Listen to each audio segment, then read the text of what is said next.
তো অলরেডি কিন্তু voter card verification শুরু হয়ে গেছে। ECI election commission of India সিদ্ধান্ত নিয়েছে এবার ভোটারদের মধ্যে একটা ভেরিফিকেশন প্রক্রিয়া শুরু করবে, যে কে সত্যি সত্যি ভারতীয় নাগরিক এবং কে বা কারা বাইরে থেকে এসে ফেক ভোটার আইডি কার্ড বানিয়ে ভারতের নাগরিকত্বের প্রমাণ করতে চাইছে এবং ভারতে স্থায়ীভাবে বসবাস করছে। যারা ফেক তাদেরকে আইডেন্টিফাই করার জন্য ইতিমধ্যেই কিন্তু ইলেকশন কমিশন অফ ইন্ডিয়া একটা ফর্ম জারি করেছে এবং সেই ফর্মটা কিন্তু ফিল আপ শুরু হয়ে গেছে। আমি এ টু জেড এই ফর্মটা দেখাবো ভিডিওতে কিভাবে ফিল আপ করতে হবে। আর হ্যাঁ, ভারতীয় নাগরিকত্বের প্রমাণের জন্য আপনার কোন কোন ডকুমেন্ট দিতে হবে, আপনি যে ভারতীয় নাগরিক ভোটার কার্ডটা যে আপনার বৈধ একদম অরিজিনাল আসল, তার প্রমাণ হিসেবে কোন কোন ডকুমেন্ট আপনার সাবমিট করতে হবে সেই সমস্ত তালিকা রয়েছে, সেই তালিকাও আমি দেখিয়ে দেবো ভিডিওতে। তাই এ টু জেড দেখবেন, ভিডিওর সঙ্গে থাকবেন। ভেরি ভেরি ইম্পর্টেন্ট আজকের এই ভিডিও গোটা ভারতবাসীর জন্য। তবে বলে রাখি, শুধুমাত্র এই মুহূর্তে প্রথম ফেজে কিন্তু বিহার রাজ্যে শুরু হয়ে গেছে এবং আস্তে আস্তে ধীরে ধীরে আগামীতে ভারতের অন্যান্য রাজ্যেও কিন্তু শুরু হতে পারে এইরকম ফর্ম ফিল আপ প্রক্রিয়া, অর্থাৎ voter card verification, voter verification. চলুন শুরু করি। আমি থাকবো ভিডিওতে শুভঙ্কর, আপনি দেখছেন আপনাদের প্রিয় ইউটিউব চ্যানেল এরা ফ্রেন্ড। চ্যানেলটিকে সাবস্ক্রাইব করতে কিন্তু একদম ভুলবেন না। যদি আপনি প্রথমবার দেখে থাকেন আমাদের চ্যানেলটিকে সাবস্ক্রাইব করবেন, ভিডিওটাকে লাইক করবেন, একটু বেশি করে শেয়ার করে দেবেন যাতে করে সবাই এই আপডেটটা জানতে পারে। এবং যদি আপনার কাছে ভোটার কার্ড থাকে, যদি আপনি ভোটার হয়ে থাকেন ভারতের, তাহলে এই ভিডিওটা আপনিও দেখুন, আপনারও কিন্তু আগামীতে এই ফর্মটা ফিল আপ করতে হতে পারে। যদি আপনি বিহার রাজ্য ছাড়া অন্য কোনো রাজ্য থেকে দেখে থাকেন, তাহলে এখনই কিন্তু অ্যালার্ট থাকুন, এখনই কিন্তু জেনে রাখুন কোন কোন কাগজপত্র আপনার আগামীতে লাগতে পারে।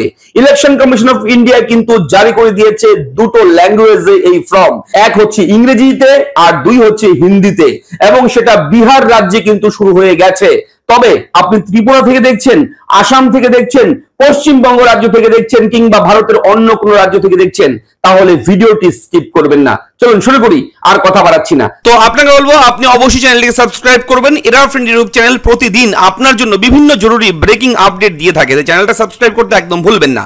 চলে যাবেন গুগলে গিয়ে একটা ওয়েবসাইট সার্চ করবেন, সেটা হচ্ছে voters.eci.gov.in। এই ওয়েবসাইটটা গুগলে লিখে আপনি যখন সার্চ করবেন, সার্চ করার সঙ্গে সঙ্গে ভোটার সার্ভিসেস পোর্টাল অপশন চলে আসবে। এই ওয়েবসাইটটা আপনারা ওপেন করবেন, ওপেন করার সঙ্গে সঙ্গে আপনার সামনে কিন্তু ভোটার কার্ডের অফিসিয়াল ওয়েবসাইট যে রয়েছে ইলেকশন কমিশনের, সেটা কিন্তু ওপেন হয়ে যাবে।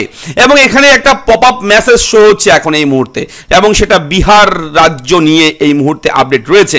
অবশ্যই এটাকে পপ আপটা কেটে দেবেন, কেটে দিলে একটা নতুন অপশন অ্যাড হয়েছে এই ওয়েবসাইটে।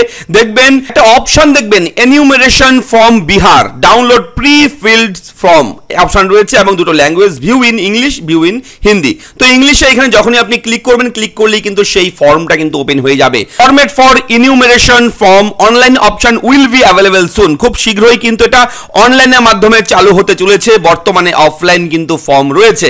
এই ফর্মটাকে আপনারা ফিল আপ করতে পারবেন, ফিল আপ করতে হবে, এটা কিন্তু ম্যান্ডেটারি, বাধ্যতামূলক অবশ্যই আগামীতে হতে চলেছে। এটা ইলেক্টরস নেম, নাম লিখতে হবে, ভোটার কার্ড নাম্বার লিখতে হবে, বর্তমান অ্যাড্রেস লিখতে হবে, সিরিয়াল নাম্বার, আপনার পার্ট নাম্বার, এসিপিসি নেম এবং রাজ্যের নাম এখানে লিখতে হবে।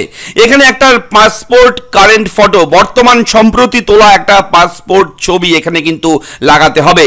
এবং এই যে ফর্মটা রয়েছে, এই ফর্মে বেশ কিছু ইম্পর্টেন্ট বিষয় রয়েছে, যেটা হচ্ছে আপনার ডেট অফ বার্থ, জন্ম তারিখ দিতে হবে, আধার কার্ড নাম্বার দিলে দিতেও পারেন, না দিলেও সমস্যা নেই, কেননা ব্র্যাকেটের লেখা রয়েছে অপশনাল, এবং মোবাইল নাম্বার এখানে দিতে হবে। তারপর ফাদার্স নেম, গার্জিয়ান নেম লিখবেন এই জায়গায়, আর তারপর রয়েছে এপিক নাম্বার ইফ অ্যাভেলেবেল, যদি ভোটার কার্ড থাকে তাহলে ভোটার কার্ড নাম্বারটা কিন্তু দিতে হবে।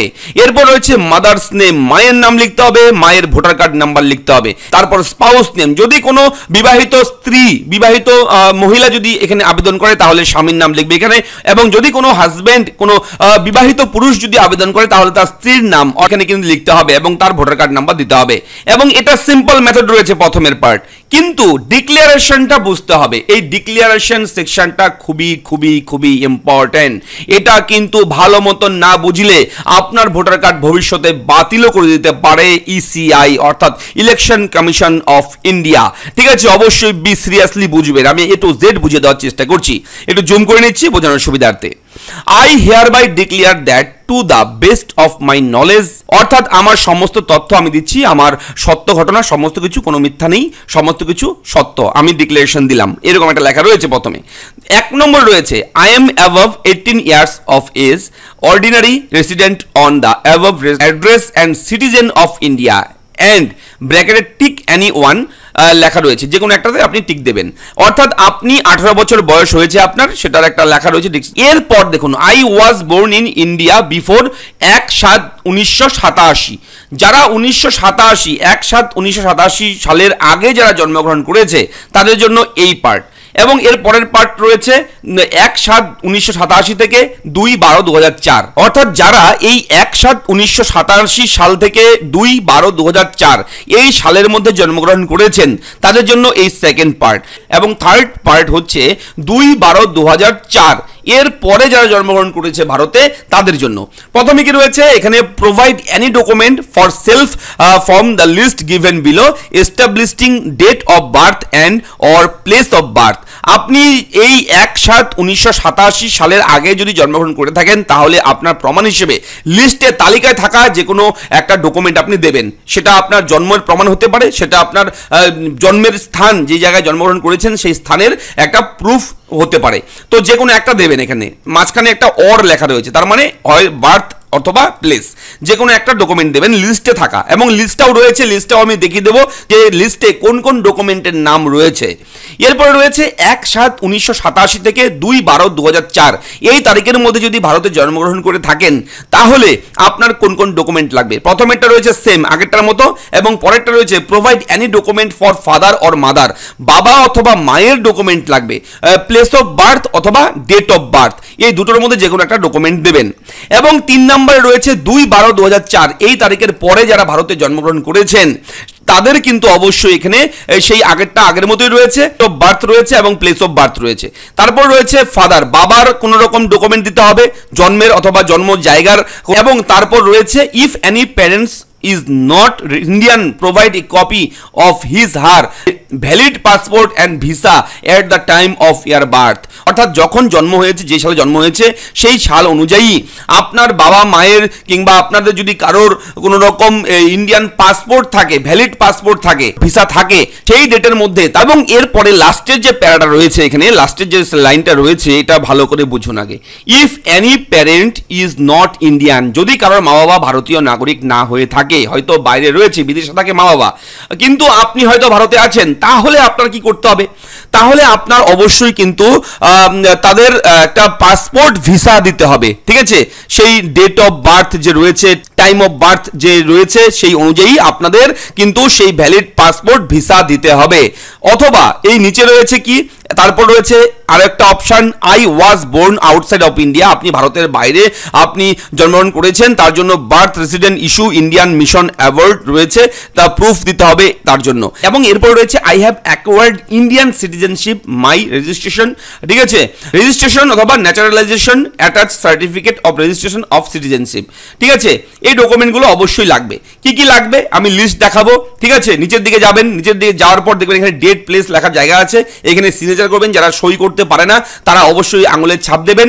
এরপর লিস্ট রয়েছে এখানে any identity card, pension payment order issue, ঠিক আছে, গভর্নমেন্ট, সেন্ট্রাল গভর্নমেন্ট, স্টেট গভর্নমেন্টের কোনো রকম কাগজ থাকলে যারা চাকরি সার্ভিসম্যান যারা তাদের জন্য, any identity card certificate document issue Indian by government, local authorities, bank, post office, এলআইসির পলিসি থাকলেও কিন্তু সেই তারিখের সেই পিরিয়ডের অর্থাৎ 1/7/1987 সালের সেটাও কিন্তু বৈধ এখানে, ঠিক আছে, ব্যাংকের কোনো পাসবুক থাকলে সেই সময় সেই সনের, লোকাল অথরিটির কোনো সার্টিফিকেট থাকলে, গভর্নমেন্টের কোনো সার্টিফিকেট কাগজ থাকলে সেটাও দিতে পারেন।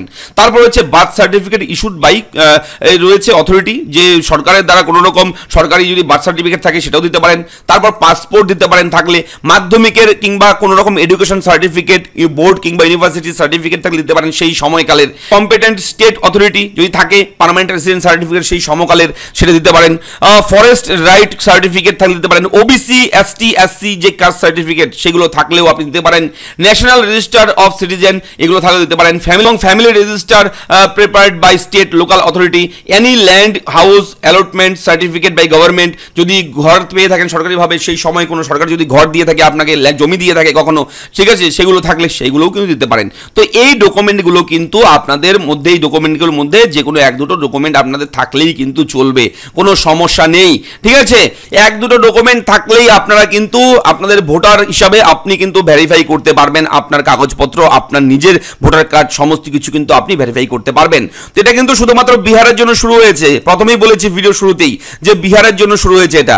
তো এরকম আস্তে আস্তে গোটা দেশের, ভারতবর্ষের অন্যান্য রাজ্যেও শুরু হতে পারে, এমনই কিন্তু খবর সূত্র মারফত শোনা যাচ্ছে। তাই অবশ্যই ভিডিওটা জেনে রাখলেন, তথ্যগুলো জেনে রাখলেন, ভবিষ্যতে আপনাদের এরকম যাতে করে যদি ফর্ম চালু হয় তাহলে যাতে করে রেডি রাখতে পারেন, তার জন্যই কিন্তু আমরা ভিডিওটা প্রোভাইড করলাম, এডুকেশন পারপাস, ঠিক আছে। তবে এখন কিন্তু পশ্চিমবঙ্গ রাজ্য, আসাম যারা রয়েছে, ত্রিপুরা যারা রয়েছে তাদের কিন্তু এটা করতে হবে না। এটা শুধুমাত্র এই মুহূর্তে বিহার রাজ্যের যারা বাসিন্দা তারাই কিন্তু এই ফর্ম ফিল আপটা করবে, এবং অনলাইনের মাধ্যমে ফর্ম ফিল আপ খুব তাড়াতাড়ি, অ্যাভেলেবেল সুন, খুব দ্রুত এটা শুরু হতে চলেছে অনলাইনের মাধ্যমে। যেহেতু অফিসিয়াল ওয়েবসাইটে গেলে আপনারা এই অপশনটা এই মুহূর্তে পাবেন, ব্র্যাকেটে বিহার লেখা রয়েছে, ঠিক আছে। এই ডাউনলোড প্রি ফিল্ড ফর্ম, এখানে যখনই আপনি ক্লিক করবেন এখানে এপিক কার্ড, মোবাইল নাম্বার এইভাবে দিয়ে রিকোয়েস্ট ওটিপির মাধ্যমে প্রবেশ করা যায়। এটা এই মুহূর্তে কিন্তু বিহারে যারা আছে তারাই কিন্তু করবে।